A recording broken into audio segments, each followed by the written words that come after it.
So good.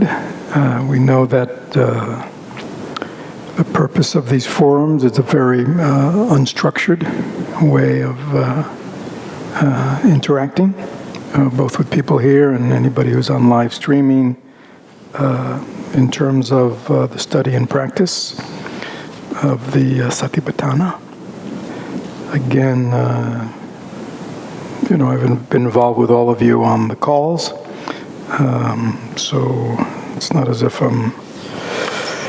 that we haven't had opportunity to interact, but this is another way in a group. So, but I wanted to make sure that we understood a few things before we begin. And again, not to get hung up on the details. There is a certain kind of preciseness to the way the sutta is developed, in terms of in and out and in between, you know what I mean? And for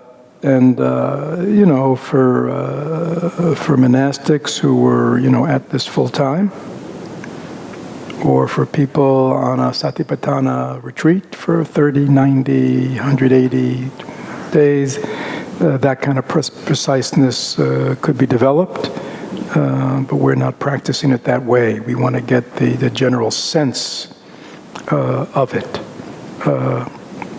And to remember, again, and I believe my first talk, and I'm sure Diane is, again, the way the Buddha introduced the teaching. This is the direct path for the purification of beings, for the surmounting of sorrow and lamentation, for the disappearance of dukkha and discontent, for acquiring the true method, and for the realization of nirvana.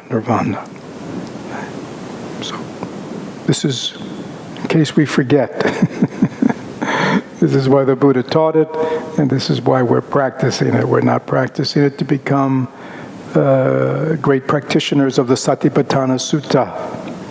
We're not practicing it so we can be great scholars of the Satipatthana Sutta. Okay? We could be all those things and still suffer. Okay? We could just end up being more mindful that we are suffering. Which is, I guess, a certain step up in the evolution of things, but it's not what the Buddha taught. Right? He's teaching us this so we can untie the knots. Okay? We can see the knots. He's teaching us how to see the knots so we can untie the knots. Right? He's not just saying, see the knots. He's saying, untie the knots. Nirvana. And then to notice in the refrains, at the end of each section,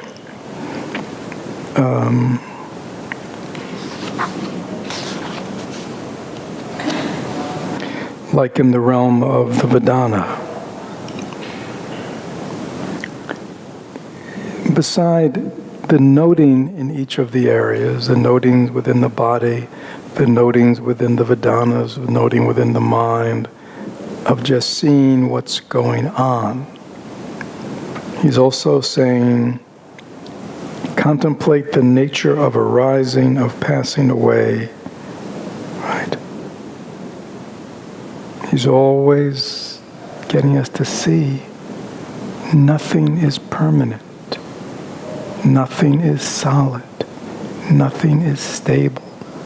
All these things that we notice, the pleasant and the unpleasant, the neutral in this case, are just temporary mind states, feeling states.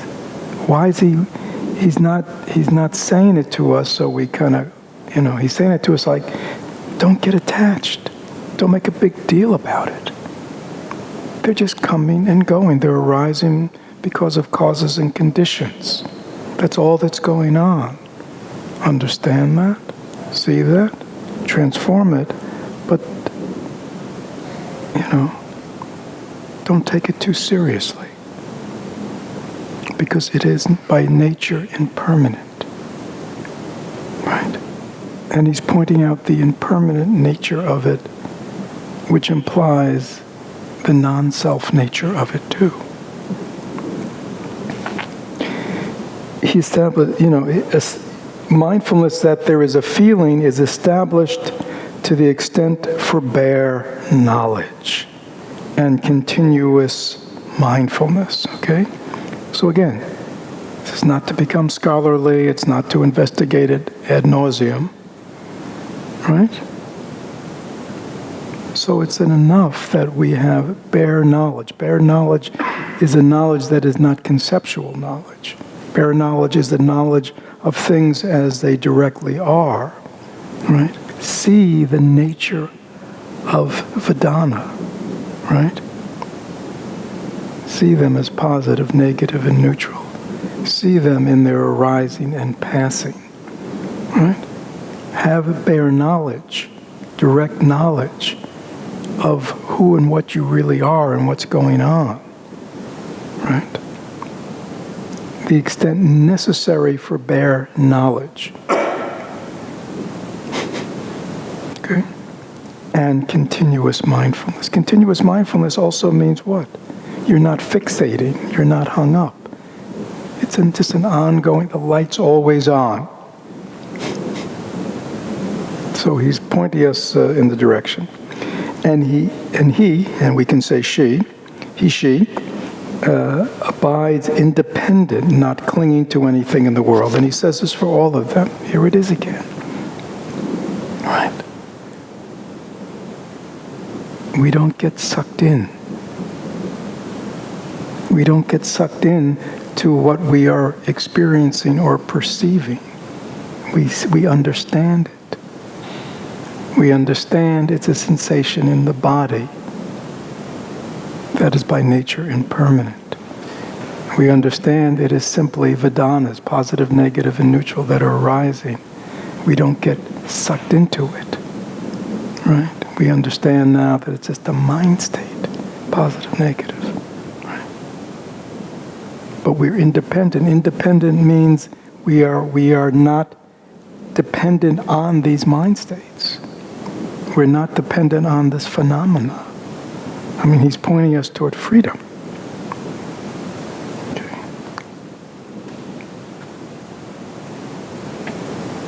Not clinging to anything in the world. Could it be any clearer than that? Because we don't really recognize the clarity of the Buddha's teachings, we continue to get caught. But he's very clear, isn't he? Don't cling to anything.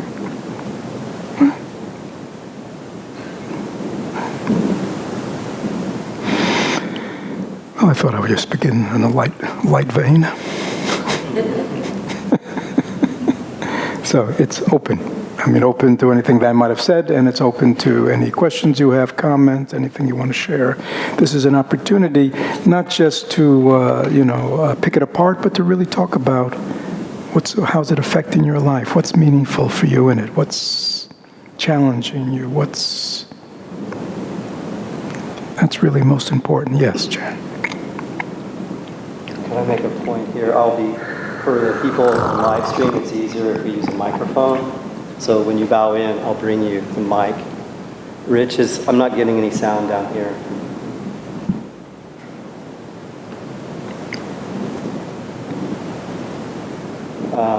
Yeah. Or just speak really loudly. Well, that's channel 3, right? Unless he changed the XLR cable. Yeah, he changed it. All right. Try it again. I'm not getting anything. Can you guys hear anything? Maybe you wired the other mic. Do you want me to just, maybe for the sake of time, I can just repeat it. So, Jan, your question is, but you still won't hear her answer. Okay. Yeah, they won't be. Are we recording this too? Yes. Okay. Hello. Oh, there. Okay, we're good. There you go. For me, it's much easier said than done. Hold on, for all of us. Okay. Let us be clear here. This is a great season to practice this for me. I'm finding all kinds of opportunities to watch myself just be part of this habitual response. And is there something I can do other than get in the same trouble again, or the same situation again, only watch it? How can I speed up the process? Mm-hmm.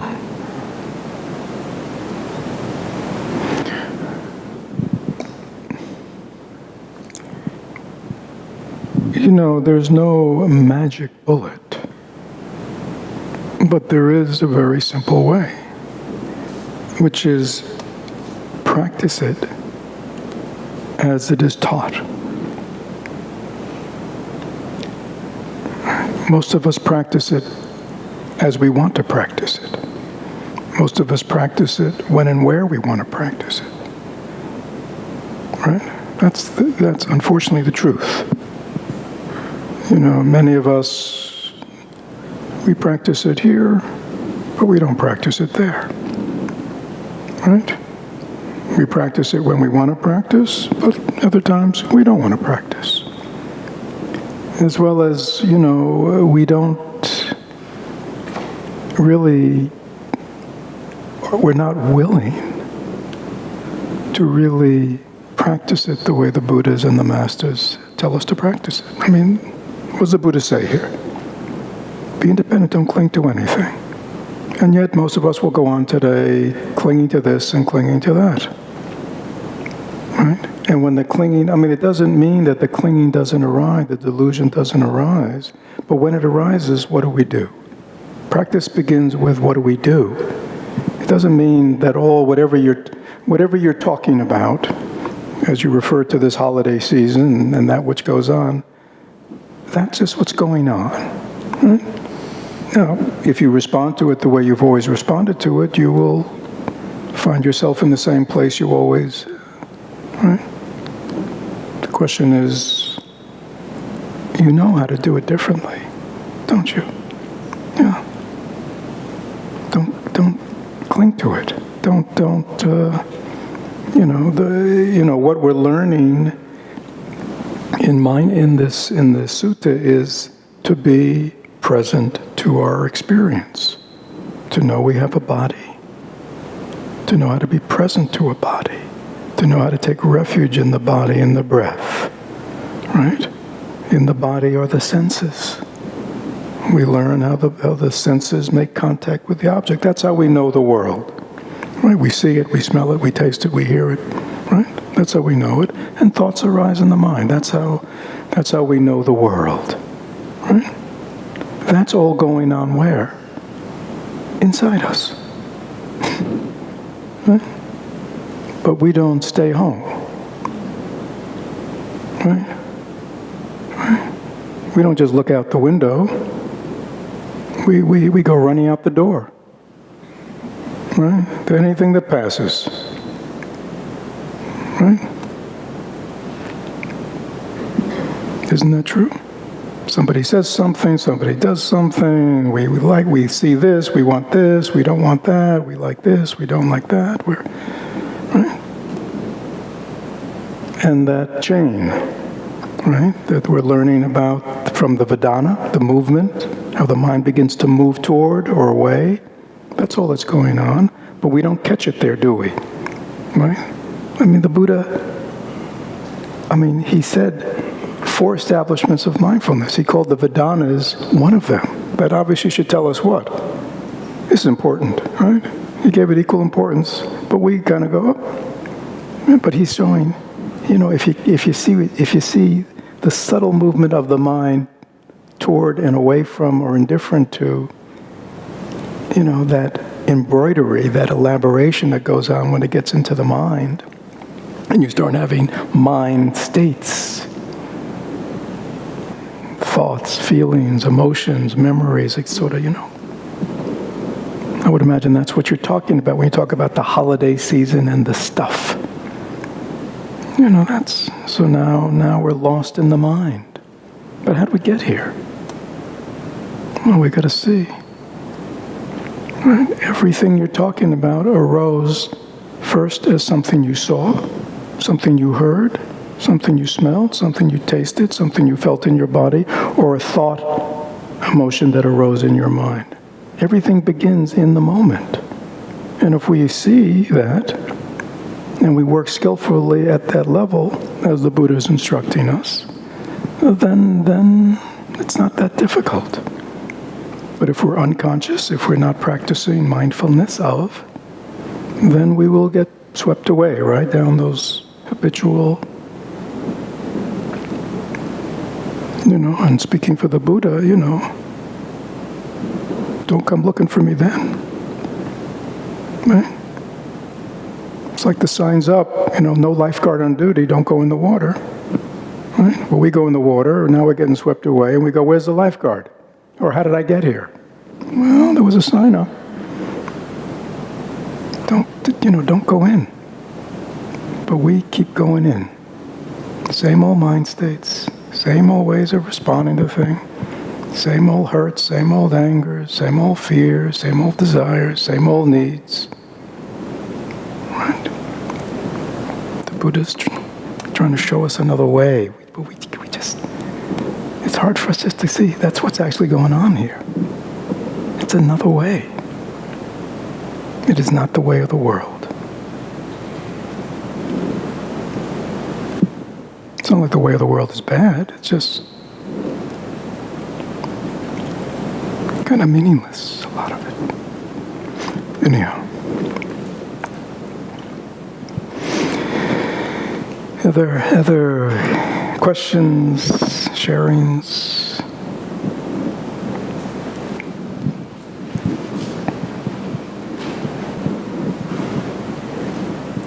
I don't want to talk about this, so I'm going to. Good. Those are the best things to talk about. Yeah. I seem to have a mood called doldrums. And I've looked at it, and it's been going on for several weeks at least. I'm not sure I noticed it at the beginning. I don't know what it started over. I go on with my life. That's going fine. Repair teachings, do this, take care of business, and the mood is there. And if I look at it on the spectrum of whatever, it's moving slightly on this side of nihilistic. It's not a positive state. No, I get it. And so I'm looking, I'm practicing, I'm here. Yeah. Help. Yeah, good.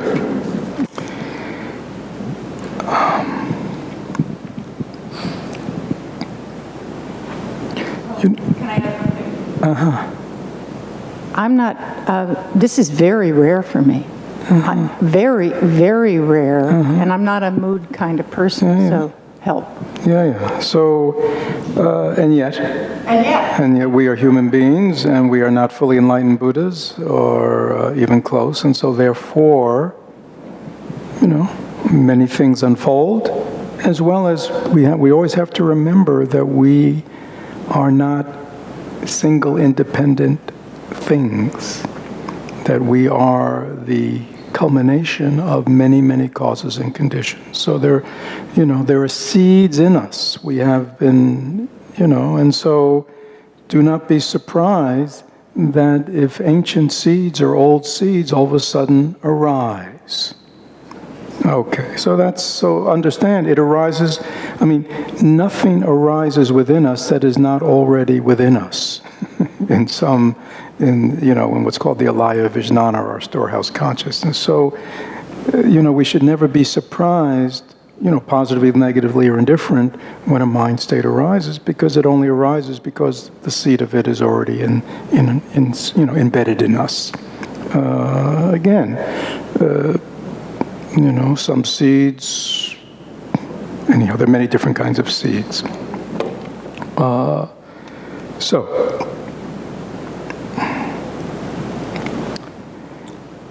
But usually seeds arise or are potentized by a trigger. Okay, something, the mind is responding to something, right? And that then, without even consciously doing it, may trigger. I'm using a modern word. It's not the, it's not the Buddhist word, but I think that's what it really meant. Is something is triggered, consciously or unconsciously, inside us. And we know that we are not simply conscious beings. Our minds have many different levels, and there can be things that are going on within us that may not directly be the result of something we're, very consciously thinking about. There are parts of us that maybe are mulling over things, Yeah, that's at a deeper level. Yeah. And so when you notice, and it's funny, if you think about Buddhism and the hindrances, the afflictions, they usually talk about on one side there's this kind of excitability, this restlessness, this kind of, that kind of energy. That's one affliction.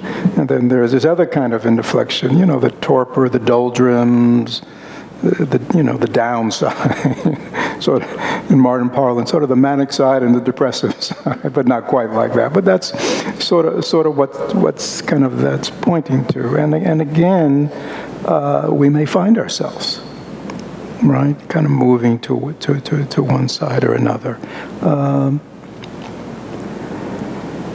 So I think the thing is to recognize. Like you said, I'm aware, there's a part of me that is in the doldrums, maybe sad, maybe disappointed, maybe who knows what. And I think it's important that we use our practice to be totally open and present to that. But when I say that, it means to also open up a channel to that part of ourselves to speak to us in their language. I think one of the problems that we often make with ourselves, as well as what we make with other people, is that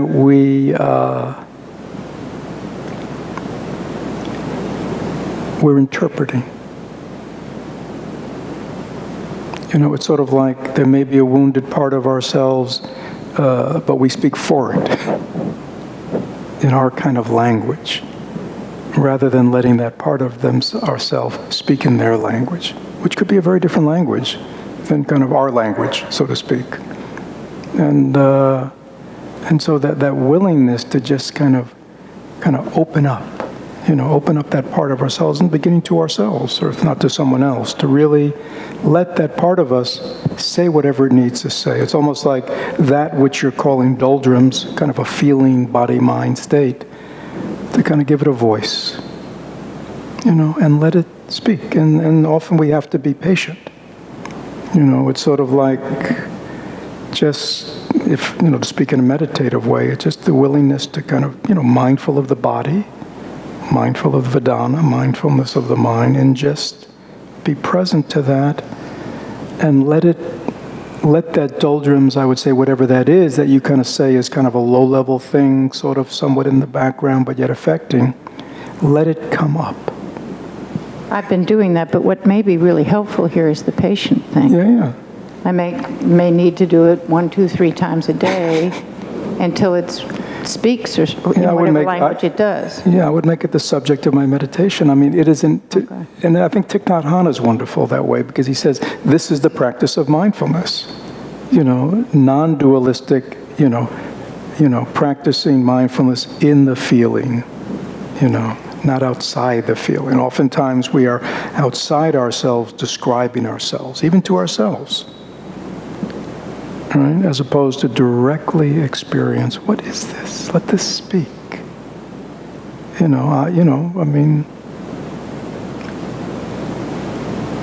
Yeah, we are complicated people. We are not fully enlightened Buddhas. We have parts of ourselves that are developed, that do have some level of maturity and wisdom and understanding, intelligence, but we also acknowledge there may be parts of ourselves that still don't, that are still wounded, that are still operating from earlier agendas or understanding.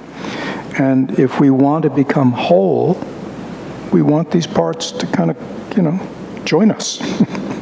And so, again, I would imagine it's historical, even though you say it's not the way you usually are. I would imagine there is something familiar about it, It doesn't seem very familiar, Fred. Well, But, so it may be history that I yeah, history. buried somehow. It could be childhood. It could. When I say familiar in that sense, it is known, or else it would not be arising. And yeah, it's the same way, Lee. We are often impatient with other people. Come on, tell me what's wrong. Come on, come on. You know what I mean? Let's get down. Let's give me, rather than just kind of sitting there, acknowledging their suffering and giving them time, to tell us in their words what, what's really unfolding for them, what it's like to be them. And that's, that's very open. I think a lot of times we're not very open with ourselves or others. We want to hear it in a certain way. We have a certain idea about who we are, who we're not.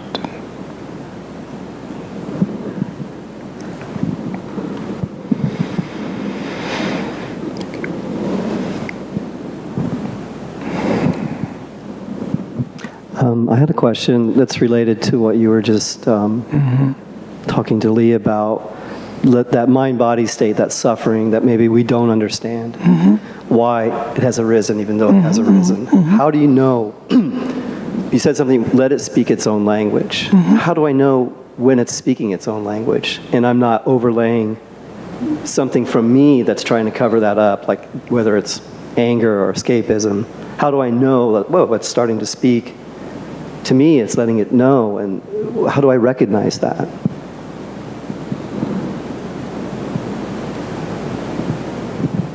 I think you'll recognize it.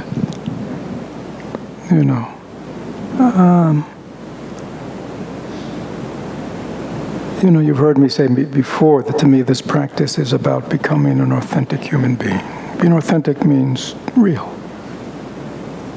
Authentically me. Authentically you. Right?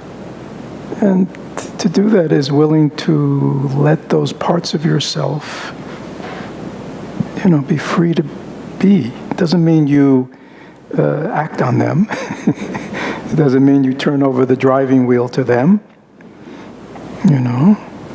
Little Leo, he always wants to get in the front seat and try out driving. I don't let him. He's just a child, right? But on the other hand, I acknowledge him. I think if you listen to yourself, you'll get to know the voices that are not real, that are artificial, that are artifice, that are manufactured, the voices of other people, the voices of society. And somewhere in the middle of that is your voice. And you'll know it because it's your voice. I'm not trying to dodge the question. Do you understand it? You'll know it because it'll be your voice. It'll feel right. And just, getting to know your own voice is very important. And again, everybody here is different. Everybody here has different backgrounds, different complexities of psyche, For some, our authentic voice might have been shut down early on. We might have left, so to speak, ourselves early on. So it's a deeper process of discovery. Some of us, it's never was shut down, but it was never really developed or listened to. So it's there, but it's among different voices, We don't really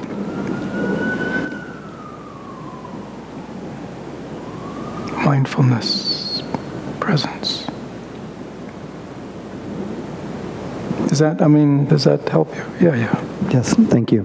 Thank you.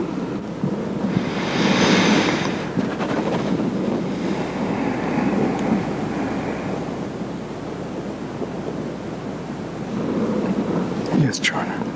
And again, the conversation goes in a certain way, but it can go any way. It's a forum. It's going to. Yes, Charlie. Thank you.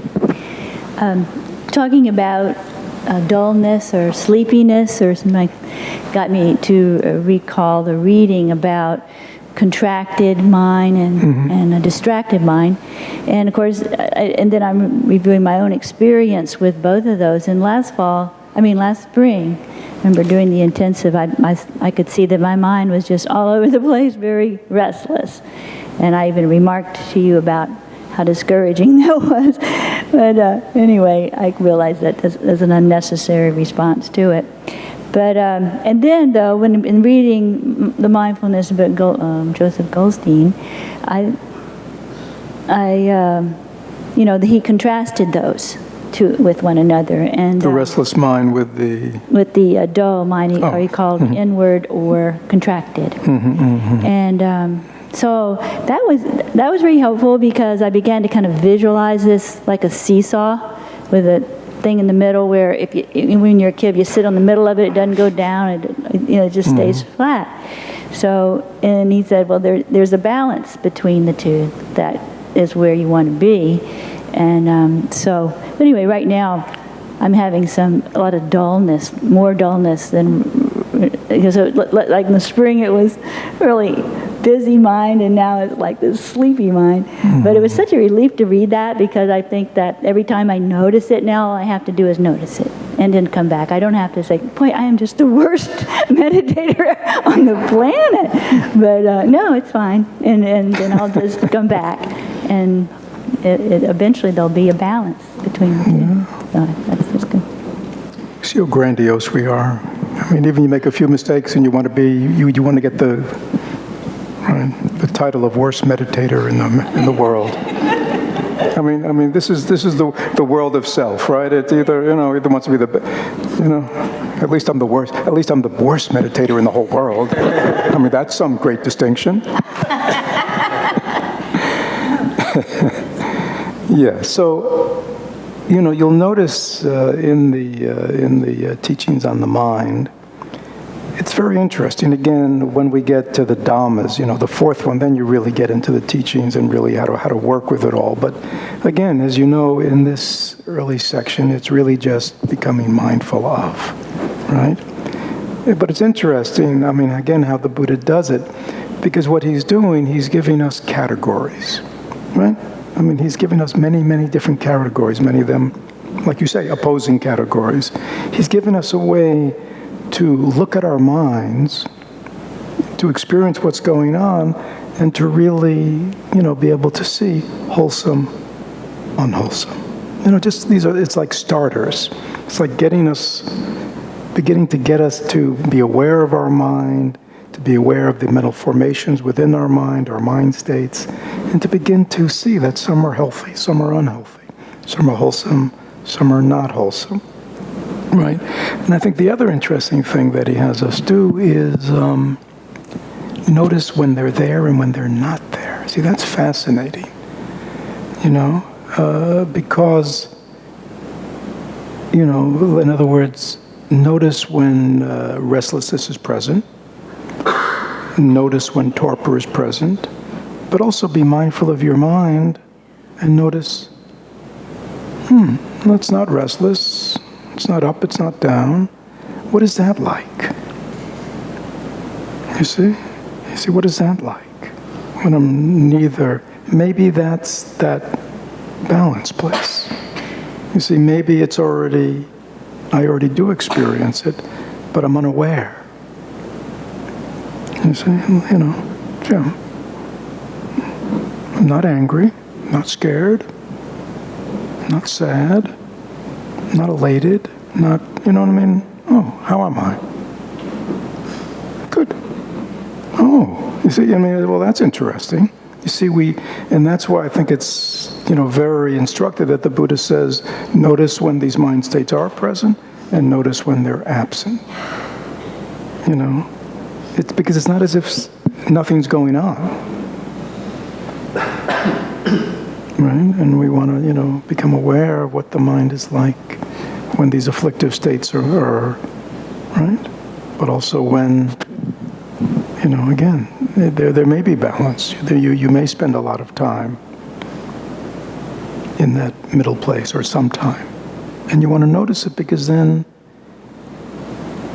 you see, it's much easier to recreate something that is known than that which is unknown. So to begin to know within yourself, oh, this is what it's like to feel in balance, oh, and kind of give it a name. Yeah, go on. I do think that's has to be done because the tendency, I think, for me and maybe for others, is to just see it when it's not correct. Right. And there are times when it's perfectly fine, and Right. we can notice that too. In fact, right after retreat, I often have noticed more evenness, and also those just have to, like you say, recall how it feels. And that's the way it is right now, and just look at how that feels, the quality of your mind at that time. Right, because in the teachings on right conduct, the four, how to deal with positive or negative, or wholesome and unwholesome, the Buddha says, when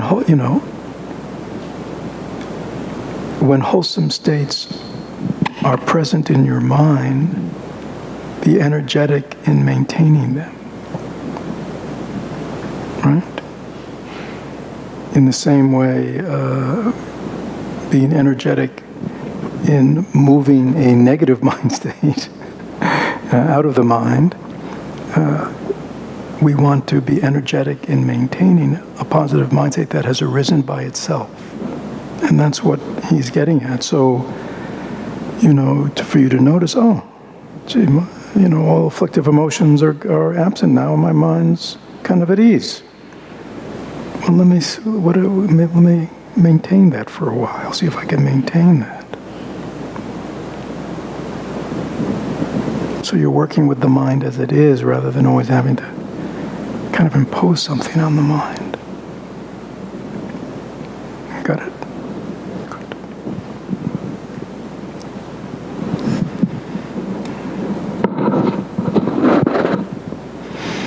Other comments or questions about your practice? Yes, David.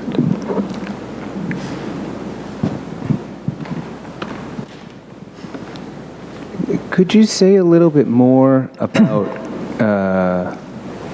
moving negative mind states along in the appropriate way? Because I find I've been trying to do that, and I find I often veer in one of a few wrong directions.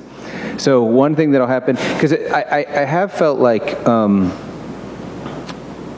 it's been helpful I feel like I've been getting more of a pause before I act from negative mind states, which has been very helpful. And I also feel like I've identified with them less, which has helped them to kind of bleed into other situations less, but they still hang around. And so I've tried to raise kind of antidote mind states, which sort of works, but it feels kind of insincere to me. Like if I'm angry at a person, to try to bring up love for that person feels like I'm faking it.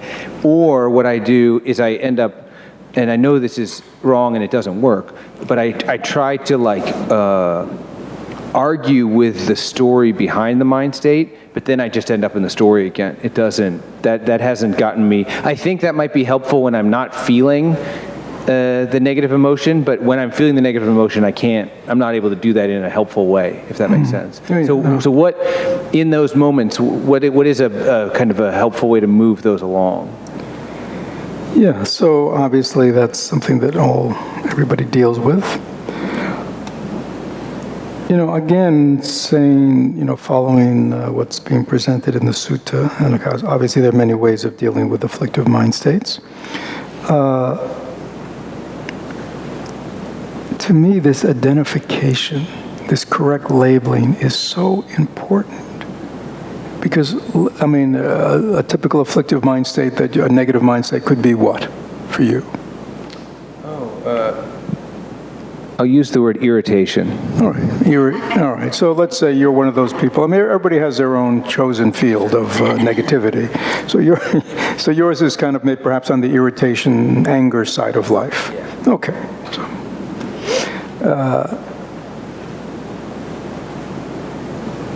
do you, when irritation, anger arises within you, do you know it as unwholesome? Yeah. Think about it. Or do you get sucked into the story and that you actually are cultivating anger as if it is wholesome? Yeah, you're absolutely right. Thank you. Okay. It's just, these fundamental things are so important. Do I really, we intellectually think we understand something, but we don't. Do I, again, we talked earlier about, why is it that we still, same old, it's like, well, do we acknowledge that irritation, like in your case, anger, is dukkha, and that when it arises in me, I am cultivating misery? You see, that kind of awareness would immediately short-circuit it. Okay, but again, we can talk about many things to do, but I'm trying to say, just to really, in your meditation, your contemplation, to really say to yourself, irritation, the cultivation of irritation is dukkha. It is causing, it's self-created suffering and affliction, which is primarily harming me, right? It is not a mind state that I want to cultivate. On the calls in the last couple of weeks, I don't know if one of them with you, and it was sort of on the same thing. I said, I can't remember, I said to somebody, if you're eating food, right? You're eating your food, and all of a sudden you taste something that is bad, that's rotten or bad. What do? You spit it out of me. You don't think, you know what I mean? Let me chew on it a while, right? It could be poisonous, but on the other hand, it has a little bit of sharpness to it. It's we see, we spit it out. The Buddha in his teaching says abandon. He uses the word abandon, like just abandon suffering. But you see, and it's like you said, which was very wise, you say, when I'm in it, if I try to talk with it, you only go deeper into it because you're in its world. You see, you've entered its world, and now you're just, it's like remember that from childhood? The tar baby? You know what I mean? And you just get more and more stuck with the tar. So we enter the world of our afflictive emotions, our afflictive mind states, and we try to work, engage with them. But when we engage with them, whose territory are we in? Enemy territory. That's very helpful because, when you asked me if it was wholesome or unwholesome, I know it's not wholesome, but then there's absolutely a but behind it, where it's like, but it's actually going to help me get such and such a thing done. And it's like, well, then you believe it's helping you. And that's really helpful to kind of stop it in its tracks. Thank you. Yeah, we have to be willing to acknowledge there is a reason we go down these, because again, our intellectual understanding of these things is not become personal, right? Like if I said to you, is anger, irritation a wholesome or unwholesome emotion? You'd say, unwholesome. Of course, you know that. You've known that for years. And yet, when it arises, it doesn't arise with this awareness, and an unwholesome, afflictive mindset that arisen. It's like, remember, it's like I said earlier. You see, we pick and we choose. But this time, Right. Yeah, there's a good reason to be irritated with this person, right? And off we go. You see, we open the door ourselves, right? You know what I mean? It's like, we hear the horse banging on the barn door, and we go open the door, and it runs out. And it runs off, and then we go, gee, when we have to run after it. You see what I'm saying? When it runs, when we have to go be chasing it down, then we go, wow, how'd this ever happen? And we forget, we opened the door. There's nobody opening the door because all these afflictive emotions are mind states in our minds. They are not happening anywhere else.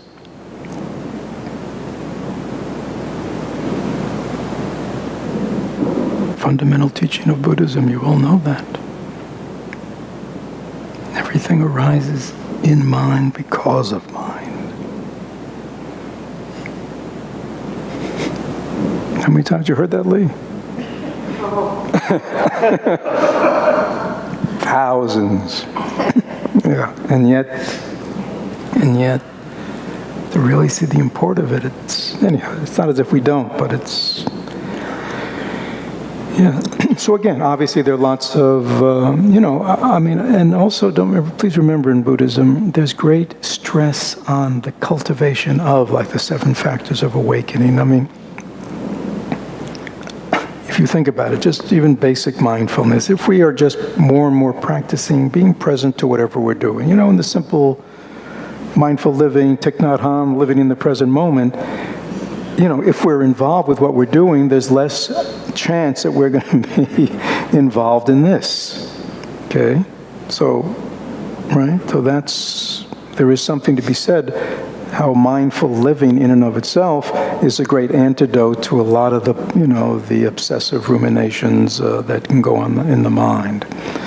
The cultivation of positive mind states. My knowing of you, it's often at work with this irritated mind, really feels quite justified, and that is its domain, isn't it? Where it reigns, it is the king of work. Yeah. So again, I would certainly, encourage you to also begin to really strongly cultivate, the mind of understanding, love, patience, and bring that to work very consciously.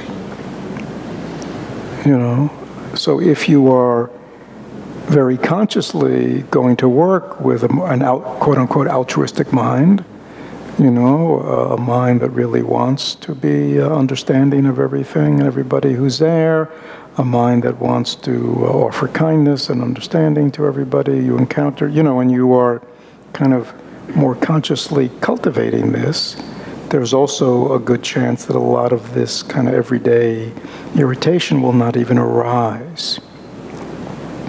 So, the energetic cultivation, in the 4 types of energy, the energetic arousing of positive, wholesome mind states is, hand in hand with, and if once they've arisen, the maintenance of. So those are, as well as the other 2, are being very energetic in not cultivating arising negative mind states and being energetic with when they've arisen. The opposite of the maintenance with the positive is to, as quickly as possible, move them out of the mind. That's why you often hear me say to people, again, this is a different, I was a therapist for many years, so I certainly understand the benefits of therapy, but therapy should be directed towards specific issues. Many people, and maybe Sharon could understand this, many people, they work on their issues for 20, 30 years. It's like, no. Right? We want to see the big picture. If we're still working case by case by case by case, that's a therapeutic intervention in the case. But Buddhism is not therapeutic in that sense. It is transformative. Or another way to say it, it is educational. The Buddhist teaching is educational. Right? He's teaching us how mind operates, how minds operate. He's teaching us, how to cultivate positive ones, how to, deal with negative ones. It's a process of learning. Once you learn it, you don't have to go case by case anymore. See, if you're going case by case, you got to work on this case. How can I, love this one, not be irritated with her, and now I deal with this one, and I got same issue. I'm going to be irritated with her, and how do I see the positives in her? And then I get to Alex, and whew, it's not easy now. I really got to raise my. It's good to see you, Alex. Got to really raise my game. But you can see, and that's what we're doing. It rather than just going, let me generate loving kindness and acceptance to all beings. Right? That's just my modus operandi in the world. But if we're still going case by case by case, it's a lot of work. That's where we get into, well, do I really want to be understanding to this person? David goes, no, I don't want to be understanding. I'll save my understanding for the people who deserve it, right? There you go. Can you see how we set up our own duality? It's just... Any other issues? Alex, yes.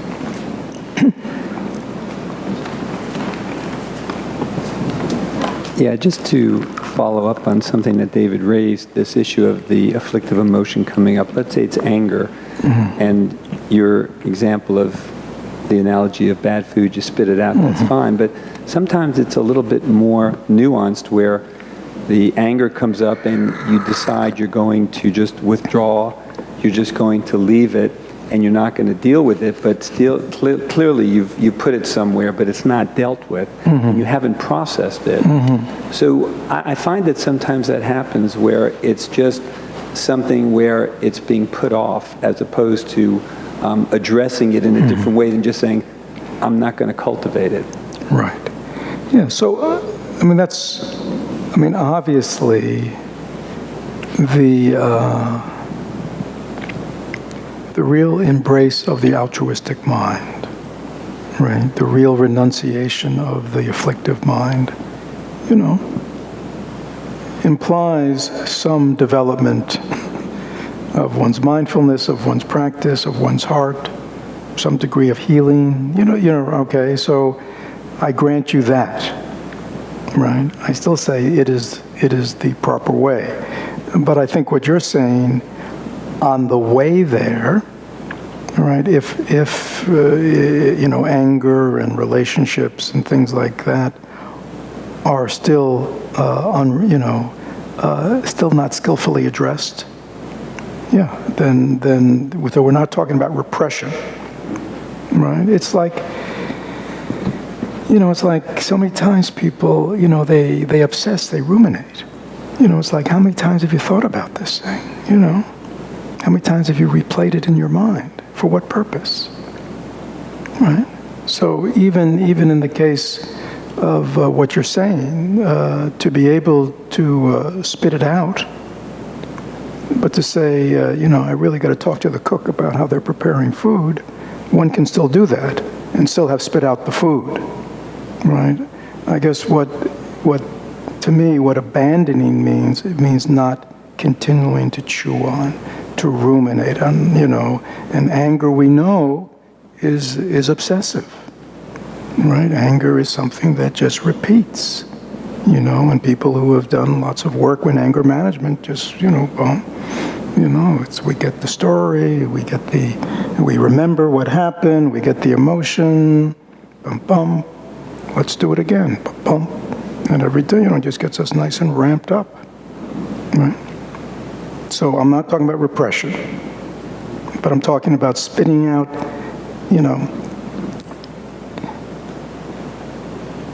Anger is an emotion.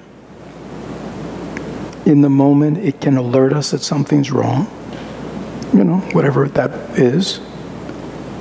But I think the mindfulness is the acknowledgement and awareness of that, but understanding that to continue to chew on it, to mull over it, to ruminate and obsess is just poisoning me.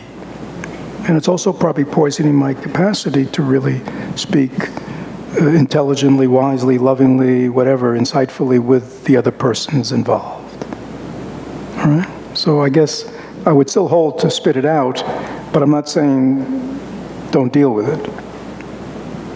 Right? I mean, if, I don't know, I mean, if you, just to keep the analogy, I mean, if that piece of rotten food or what is in your fridge and you got a whole jar of them, I mean, I would not continue to have that jar in there. I would do something.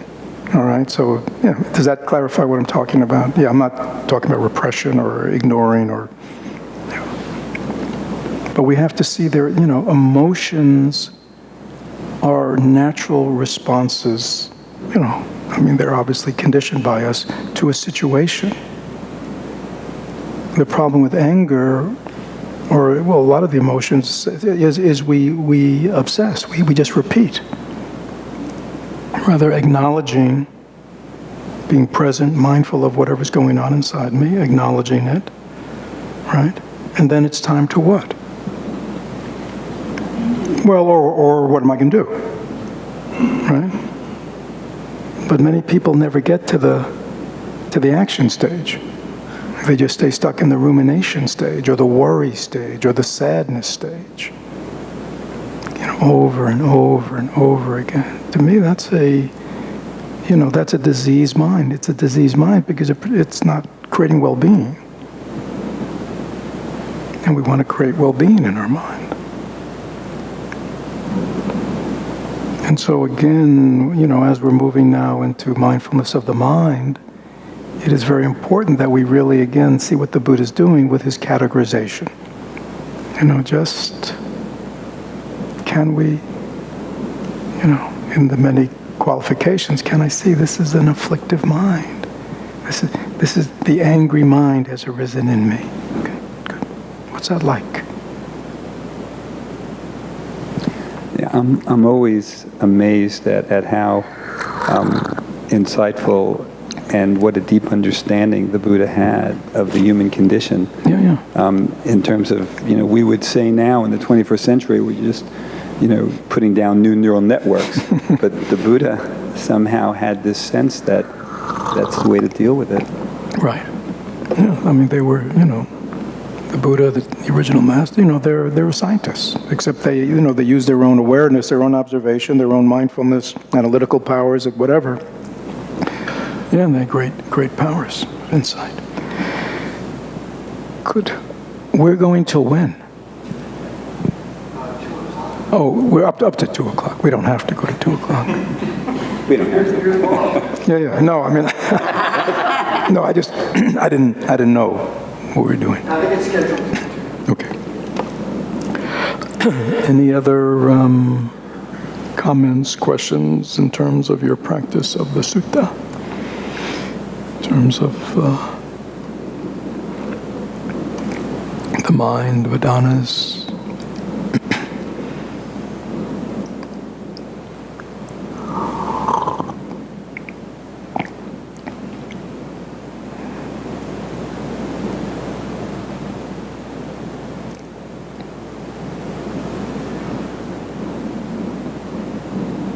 Yeah, I mean, I think we've accomplished a lot in the last hour. This has been, your questions were very powerful. So good, please practice. And let me just take a moment to bow to Diane, who I only hear good things about from her talks and instructions and all that, really wonderful.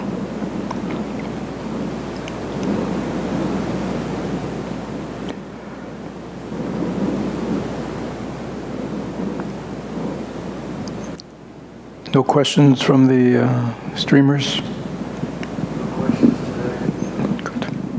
And we will consider there is harmony in the community and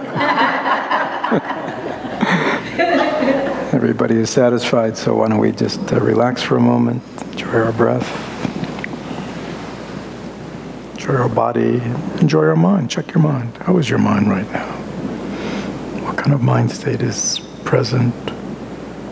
And also, if you have afflictive mind states, notice that they're absent.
Let me, before I end, just pop into my mind, just as I happen to look across and see Lee.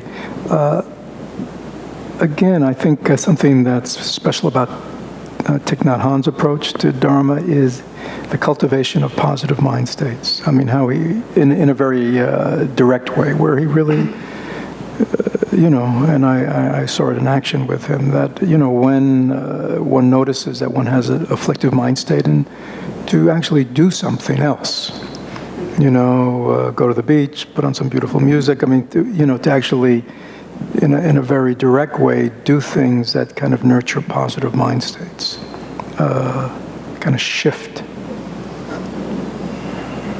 and that's because, again, it's like, even if we're sick, it's still good to eat healthy foods. It may speed our recovery, right? So it's like that. Positive mind states are good for the mind. Good food.